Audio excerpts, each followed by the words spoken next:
राम। आज मैं आपके लिए लेके आई हूँ सांभर की रेसिपी।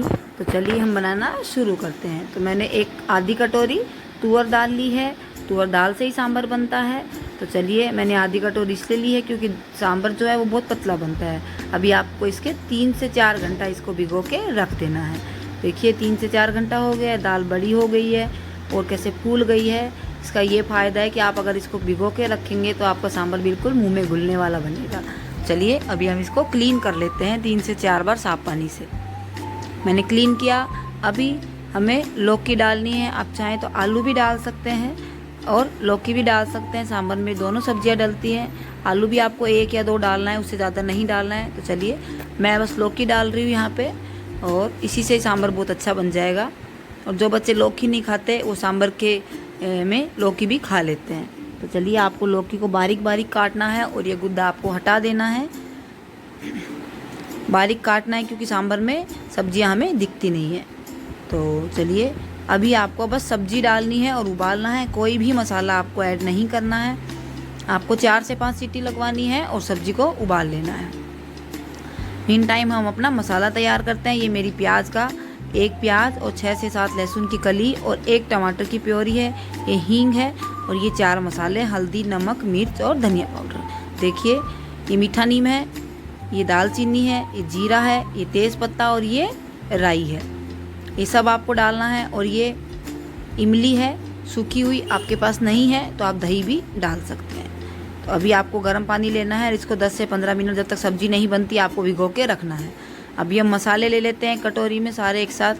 हल्दी लेना है आपको 1 बड़ा चम्मच, मिर्च लेनी है आपको अपने टेस्ट के अकॉर्डिंग, और धनिया पाउडर लेना है आपको 1 चम्मच, और नमक मैं डालने वाली हूँ बाद में। तो चलिए, फिर आप कहेंगे मैं हमेशा नमक बाद में डालती हूँ। देखिए मेरा फिर नमक कभी कम नहीं होता। और ये है सांभर मसाला जो आपको डालना ही है। अगर आपको बिल्कुल बाहर वाला फ्लेवर चाहिए, बाज़ार वाला फ्लेवर चाहिए, इसलिए। तो सब्जियां उबल गई है, कितने अच्छे से उबली है। देखिए दाल को 3-4 घंटे भिगोने का क्या फ़ायदा है कि आपकी दाल बिल्कुल ही मैश हो गई है, आपको पानी में घुल गई है, आपको पता ही नहीं चलेगा कि दाल है भी या नहीं है। तो अभी आप चम्मच से भी इसको 4 से 5 बार घुमा के मैश कर सकते हैं। चलिए, तो फिर हम सब्जी रेडी करते हैं। कढ़ाई में तेल डालना, 1 बड़ा चम्मच भर के मैंने कढ़ाई में तेल लिया है और सब्जी को हम गरम होने देते हैं तेल को। अभी हम हींग डालते हैं। तुअर की दाल है इसलिए हींग बहुत ज़रूरी है। अभी हम सूखे मसाले सारे डाल देते हैं इसके अंदर, और सूखे मसाले डलते ही आप तेल का कलर देखना कितना सुंदर आएगा। यही तो खासियत है हमारे सूखे मसालों की। अगर आप घर में बस दालचीनी और तेज़ पत्ता ही रखते हैं तो बहुत होता है आपके लिए। तो देखिए कितना अच्छा कलर आया है। अभी मुझे प्याज और लहसुन की ग्रेवी डाल देनी है। और देखिए ग्रेवी डालते ही तेल में मसालों का कलर देखिए आप। मैं तो कहती हूँ आप तेज़ पत्ता घर में रखना ही चाहिए सब लोगों को, क्योंकि तेज़ पत्ता और दालचीनी तो मसालों का राजा होते हैं वो तो इसलिए आपको वो सब चीज़ें तो रखनी ही चाहिए। तो अभी ये सारा सूखा मसाला जो मसाले हैं मैंने डाल दिए एक साथ, और अच्छे से इसको हम 10 मिनट के प्याज में भूनेंगे। हमें अच्छे से भूनना है, बहुत अच्छे से भूनना है। 10 मिनट कम से कम हमें प्याज को भूनना है। आप कोई भी सब्ज़ी बनाएं, अगर आप मसाले को अच्छे से भून रहे हैं और आपके पास एक्स्ट्रा मसाले भी नहीं हैं, तब भी आपकी सब्ज़ी बहुत अच्छी बनेगी। मेरा पूरा पानी सूख गया है। 5 मिनट के अंदर मैंने पकाया, वापस से मैंने पानी डाला। आपको भी ऐसे ही बनाना है। ये नहीं है कि आपका प्याज बस सूख गई है, पानी ख़त्म हो गया है तो आप टमाटर डाल दें। नहीं, आप वापस से पानी डालें, वापस से 5 मिनट पकाएं और फिर आप बाद में टमाटर डालें। देखिए वापस से पूरा पानी सूख गया है। अभी इस टाइम पे आपको टमाटर की प्योरी डालनी है। प्योरी ज़्यादा इसलिए लग रही है क्योंकि मैंने इसमें थोड़ा पानी भी ऐड किया हुआ है, अदरवाइज़ ये बस 1 ही टमाटर है। तो चलिए अभी अच्छे से टमाटर को पकने देते हैं। इतने हम हमारे दाल को और लौकी को वापस से मैश कर लेते हैं। आप चाहें तो चम्मच से भी मैश कर सकते हैं, उससे भी अच्छे से मैश होता है, लेकिन मैं इससे कर लेती हूँ।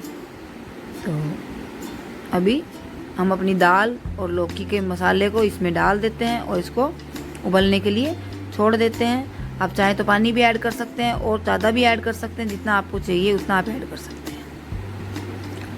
तो अभी सांभर बस लगभग बन गया है। इस टाइम पे आपको नमक डालना है। इसका ये फ़ायदा है कि आपका नमक कभी कम नहीं होगा सब्ज़ी में, चाहे आप पानी डालें चाहे आपका मसाला कितना भी हो। तो नमक डालने के बाद भी आपको 5 से 10 मिनट इसको पकाना है। और ये मेरी इमली है, देखिए 15 से 20 मिनट में कैसे एकदम हाथ से ही अच्छे से मैश हो रही है। आप मिक्सी में पीसना चाहें तो उसमें भी पीस सकते हैं, और आप हाथ से मैश करके डालना चाहें तो आप हाथ से भी डाल सकते हैं। बस आपको छानना है और खाली इसका इमली का पानी लेना है और सब्जी में डालना है। आपके पास अगर इमली नहीं है और आप सांभर बना रहे हैं और आपके पास दही है तो आप दही भी डाल सकते हैं। मैंने आलू की सब्ज़ी में बताया है कि दही कैसे डालते हैं। तो देखिए अब सांभर बन गया है, वापस से हमने इमली डाली है तो वापस से हम 5 मिनट इसको उबलने देंगे। और मेरी सब्ज़ी बनकर बिल्कुल रेडी हो गई है, कलर बहुत अच्छा आया है। मैं बड़ी बाउल में निकाल लेती हूँ। कितना सारा सांभर बना है।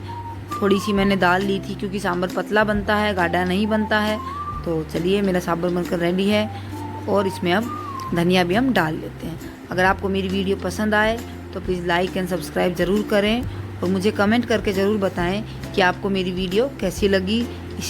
और मेरी वीडियो देखने के लिए आपका धन्यवाद।